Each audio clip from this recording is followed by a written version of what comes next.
Assalamualaikum warahmatullahi wabarakatuh. Teman-teman, melanjutkan pembahasanku mengenai badan usaha. Kali ini aku akan membahas mengenai badan usaha yang berbadan hukum, yaitu PT. PT ini mungkin sedikit panjang ya. Dan kalau teman-teman ingin mendirikan PT, teman-teman silahkan datang pada notaris karena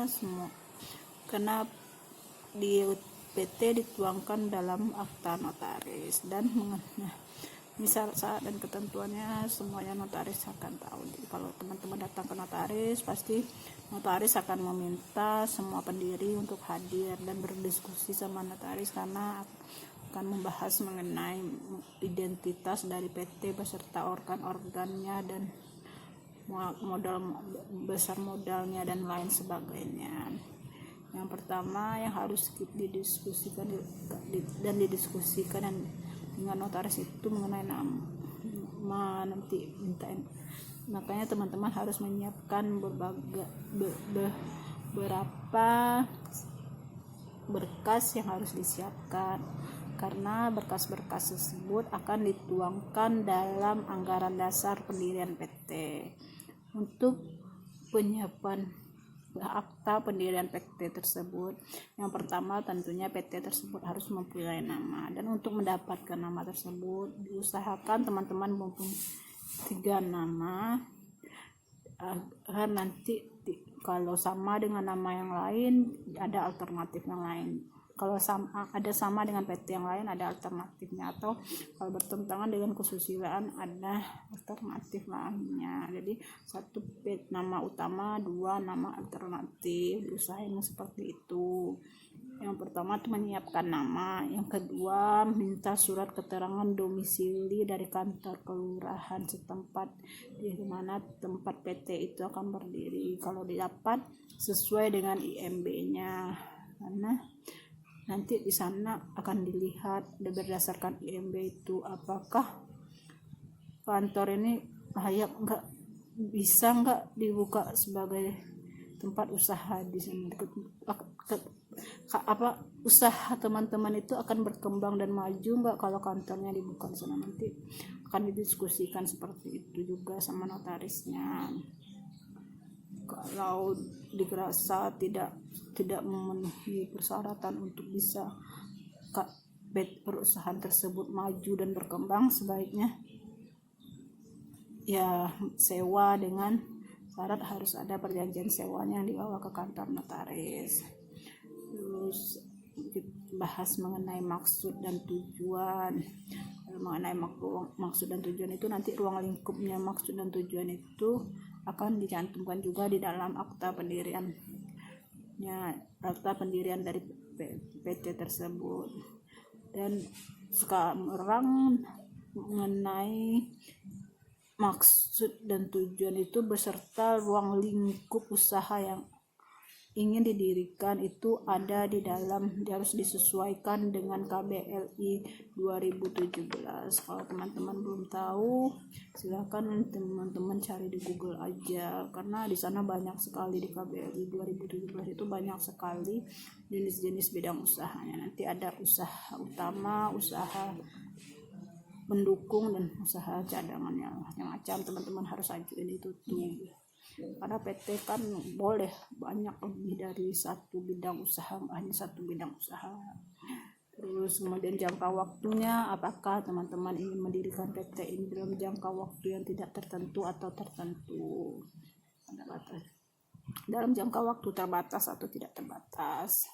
Kemudian berdasarkan besar modal yang teman-teman miliki, harus modal dasar, modal ditempatkan, dan modal yang disetorkan harus 25% dari setor dan ditempatkan secara penuh. Jadi 25% dari modal teman-teman harus disetor dan ditempatkan secara penuh. Pembagian dari modal-modal tersebut terdiri dari misalnya pengklasifikasian dari modal tersebut. Ada pertama klasifikasi pengklasifikasian modal berdasarkan PT-nya. Pertama itu PT kecil, klasifikasinya modalnya antara 50 juta, makanya minimalnya 50 juta, 50 juta sampai 500 juta. Kalau klasifikasi PT menengah itu modalnya antara 500 juta sampai 1 M. Kalau klasifikasi besar itu modalnya 10 miliar ke atas, 10 M ke atas. Nanti kita notaris juga butuh bukti setor modal dari yang 25% itu. Jadi memang harus disetor 25% karena kita butuh bukti setor modalnya, karena itu juga akan diinput nantinya kepada Kementerian Hukum dan HAM, ke AHU ya, Administrasi Badan Hukum di Kementerian Hukum dan HAM. Terus selanjutnya mengenai jumlah saham dan nilai saham. Nilai lembar tiap saham. Nilai lembar tiap saham ini nilainya adalah tetap. Misalnya kalau 1 juta ya 1 juta aja terus. Terus besarnya ditentukan berapa oleh kebutuhan oleh perusahaan, berapa perusahaan membutuhkan saham, dan nanti selanjutnya selebihnya diberikan kepada atau dibagikan kepada pemegang saham, berapa orang pemegang sahamnya, berapa pembagian dari masing-masing pemegang saham. Makanya dulu dikeluarkan dulu untuk perusahaan, untuk kebutuhan perusahaan, selanjutnya baru dibagikan kepada pemegang sahamnya. Terus mengenai organ dari PT, organ PT itu ada direksi, komisaris, dan pemegang saham. Dan dari setiap itu kita notaris minta syarat-syaratnya. Kalau organnya itu berupa orang perorangan, kita cukup hanya minta KTP, NPWP, fotokopi KTP, fotokopi NPWP, nomor telepon atau emailnya kalau ada. Terus biasanya aku tetap minta terus emailnya. Terus kalau badan hukum, notaris itu biasanya minta fotokopi anggaran dasar dari badan hukum tersebut, fotokopi NPWP badan hukum tersebut, fotokopi keterangan domisili dari badan hukum tersebut, fotokopi SK pendirian dari badan hukum tersebut, fotokopi akta-akta perubahan dari badan hukum tersebut kalau pernah melakukan perubahan anggaran dasar beserta SK-nya. Terus fotokopi perizinan dari badan hukum tersebut. Jadi kalau mendirikan badan hukum kan ada perizinannya, seperti nanti TDP-nya atau SIUP-nya atau apanya. Jadi izin-izin, surat-surat izin-izinnya itu semua kita minta fotokopinya. Terus nanti setelah itu semuanya selesai, notaris akan mengurus NPWP-nya. Setelah NPWP-nya ada, nanti di penerbitan SK, dan setelah penerbitan SK notaris akan mendaftarkannya melalui sistem OSS. Nanti keluar nomor